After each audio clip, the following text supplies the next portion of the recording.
Nagsakit ang akong kasing-kasing sa pagkakita sa mga bag-ong panghitabo ug mga aksidente.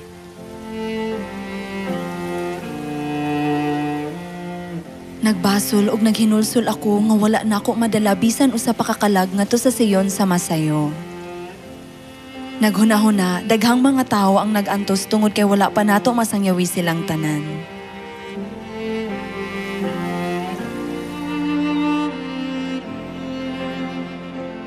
Tungod kay adunay daghan nga mga panghitabo ug mga aksidente sa umaabot, ang mga katawhan sa Dios kinahanglan nga makugihon nga mosangyaw pinaagi sa pag-ingon. Dagan dayon ngadto sa siyon sa walay paglangan, sa dili pa mag-atubang sa ingon nga mga katalagman.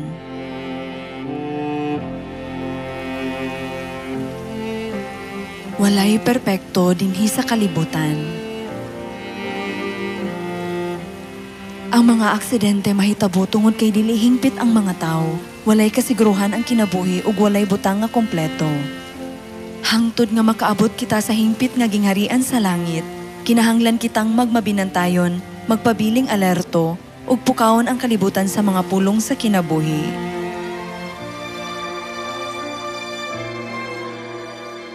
Ang gugma mao ang pagdala bisan usa pa ka tawo sa labing dali ngadto sa Siyon, diin ang Dios uban kanato. Atong ihalad ang atong kasing-kasing hunahuna ug kusog sa makugihong pagsangyaw sa mga pulong sa bag-ong kasabutan ug sa paggiya sa daghang mga kalag ngadto sa Siyon.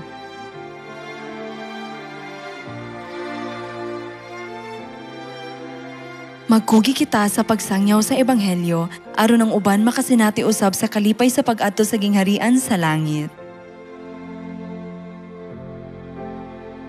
Ang kalibutan anaa sa kagubot tungod sa nagkalain-laing mga insidente nga mitungha gikan sa kapakyasan sa pagkabuot sa panag-uyon ug panaghiusa. Apan ang Siyon lamang ang adunay tinuod nga kalinaw.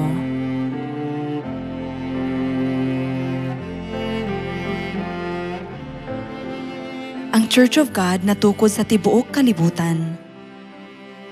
Ug ako nagtuo nga ang buluhaton sa Ebanghelyo nakakabuot niini nga walang pusong punto tungod kay ang mga miyembro nagpuyo diha sa panag-uyon ug panaghiusa. Sumala sa mga pulong ni Amahan nga magigugmaay ug maghuna-hunaay sa usag-usa.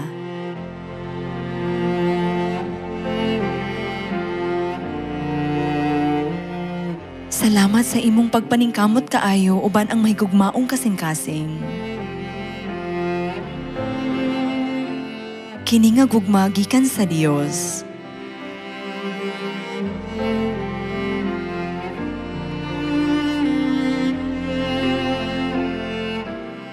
Isip mga anak sa Dios nga nakakaton gikan sa Dios, nagtinabangay kamo sa usag-usa nga wala maglalis kun unsa ang akoa o ang inyuha. Sa akong hunahuna, mao kini ang hinungdan nganong daghang mga simbahan ug mga propeta ang natukod sa tibuok kalibutan hangtod karon.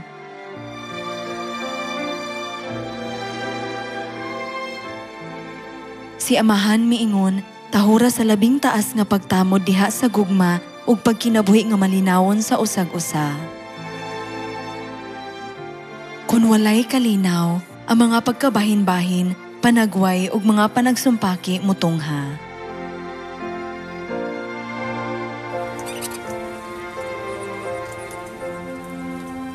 Kung adunay panag-uyon, maayo ang tanan tungod kay nagtinabangay kita sa usag-usa.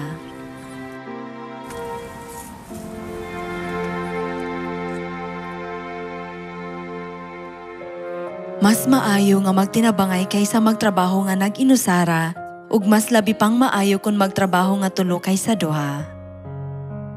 Mao nga gitambagan kita ni Amahan nga ipadayon ang kalinaw, nga mao ang labing maayong paagi aron molambo ang Ebanghelyo.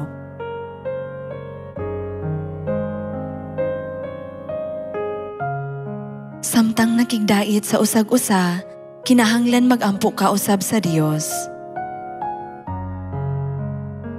Kinahanglan nga mag-ampo sa tanang panahon aron kini nga kalipay dili kuhaon gikan kaninyo.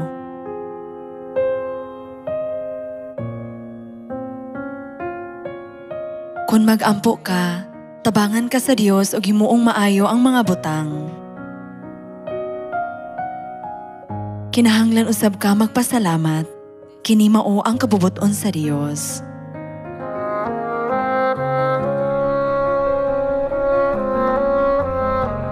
Kung kamo mulihok sumala sa kabubuton sa Dios, makadawat kamo og daghang mga panalangin. Tungod niini paningkamuti nga ikadugang sa inyong pagtuo, ang maayong pamatasan ug sa maayong pamatasan, ang kahibalo sa kahibalo, ang pagpugong sa kaugalingon sa pagpugong sa kaugalingon, ang pagkamainantuson sa pagkamainantuson, ang pagkadiyosnon sa pagkadiyosnon, ang inigsuong pagmahal sa inigsuong pagmahal, ang gugma. Atong ipatuman kini nga pulong sumala sa gitudlo. Aron sa pagluwas sa katawhan, ang Dios nga makapagawas unta og mga sugo gikan sa taas nga katungdanan, nagpaubos sa iyang kaugalingon sama sa usa ka sulugoon. Ug kanunay nga nagpaubos ug nagduko sa iyang ulo sa pag-alagad sa mga miyembro. Kini nahisulat, ang tanan nga magpaubos sa iyang kaugalingon ipataas. Maayo nga ipataas ka sa langit, apan ang pagkamapahitason pinaagi sa pagpahitaas dinhi sa kalibutan, musangpot sa imong pagkahulog. Pinaagi sa pagpadayon sa usa ka mapaubsanon nga kasing-kasing sa pag-alagad sa uban dinhi sa kalibutan, dili ka mahulog, apan hinuon ikaw pasidunggan sa kahangturan sa gingharian sa langit. Tungod kay ang Dios nagtudlo kanato sa detalye kung unsaon mapasidunggan sa langit, mag-alagad kita kanunay sa mga miyembro uban ang pagpaubos.